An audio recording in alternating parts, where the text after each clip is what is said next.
Հրապարակը գրում է մի քանի ամիս առաջ լուրեր կային, որ Տավուշում շարունակում են չափագրում անել։ Օրերս թերթը հարց է ուղղել Անվտանգության խորհրդի քարտուղարին, թե խաղաղության պայմանագրի կնքումից հետո ադրբեջանական զինուժը դուրս կգա Հայաստանի սուվերեն տարածքից։ Նա պատասխանել է, որ այդ հարցը կարգավորվելու է սահմանազատման շրջանակում, իսկ մարտի 18-ին վարչապետի աշխատակազմը հայտարարություն էր տարածել, որով հերքում էր ադրբեջանական ապատեղեկատվությունը եւ առաջարկում համատեղ մեխանիզմ մտածել այդ տեղեկությունների հետաքննության համար։ Հայտարարությունն ավարտվում էր այսպես. վերահաստատում ենք, որ Հայաստանի Հանրապետությունը պատրաստ է շարունակել Ադրբեջանի Հանրապետության հետ պետական սահմանի սահմանազատման աշխատանքները, ինչը խոսում է այն մասին, որ այդ աշխատանքները փակուղում են։ 3 ԱԺ պաշտպանության հանձնաժողովի փակ նիստում, որին մասնակցում էին ուժայինները, ԱԱԾ տնօրեն Աբազյանին պատգամավորները հարց են ուղղել այդ աշխատանքների մասին։ Նա ասել է, որ աշխատանքները կանգնած են, սահմանազատման գործընթաց սահմանի ոչ մի հատվածում չի ընթանում։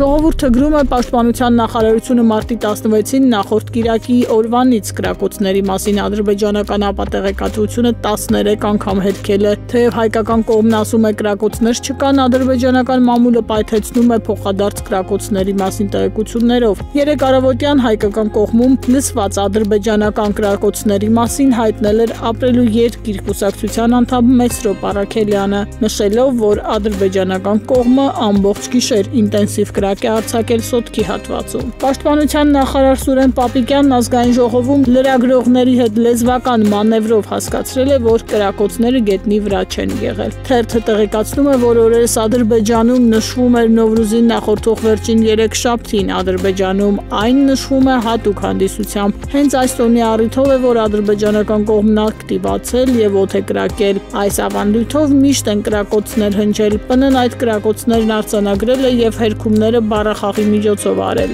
Թերթը նկատում է, հերքումներին զուգահեռ թիրախավորվեց Մեսրոպ Արաքելյանը, որը որպիսի հանրության աչքում սուտ ասանջերևա հրապարակեց տեսանյութ, որտեղ կինը Սոտքից պատմում է տեսածն ու լսածը։ Փաստացի կրակոցներ եղել են, իսկ 3 հանրայինի եթերում Նիկոլ Փաշինյանը հայտարարեց, էսկալացիայի մասին լուրերի նպատակը դրանով բուն լուրը քողարկելն է, իսկ բուն լուրը հետևյալն է, որ խաղաղության համաձայնագրի տեքստը համաձայնեցված է եւ սպասում է ստորագրման։ Փաստն այն է, որ ՊՆ-ի ռեկորդային հերքումները փորձում են հասարակության աչքերում մեղմել խաղաղության պայմանագրի գաղափարը ու համոզել, որ խաղաղություն կա, բայց փաստերը սահմանամերձ բնակավայրերից այլ բան են հուշում, գրում է թերթը։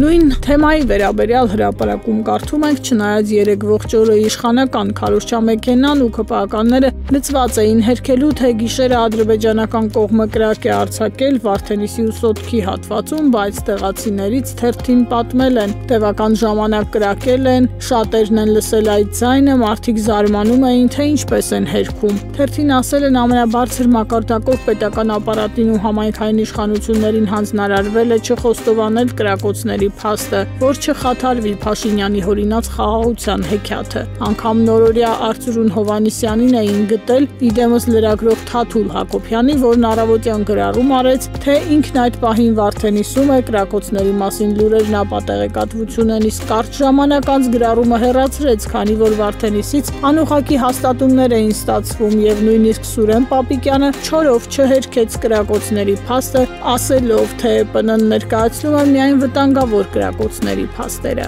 Անգամ նման հարցերում իշխանությունը ճիշտ չի կողմնորոշվում տեղեկատվությունը թաքցնելն ավելի է լկտիացնելու թշնամուն ու հակառակը, իրականությունը ներկայացնելն այս դեպքում օգնելու է մեր երկրի պաշտպանվածությանը, գրում է թերթը ու հավելում. այս պահվածքը խոսում է այն մասին, որ Փաշինյանական իշխանությունը միակ թիրախն ունի, դա հայ հասարակությունն է, ամեն ինչ անել նրան կառավարելու, մանիպուլացնելու ու նվազած վարկանիշի մնացորդները պահպանելու համար։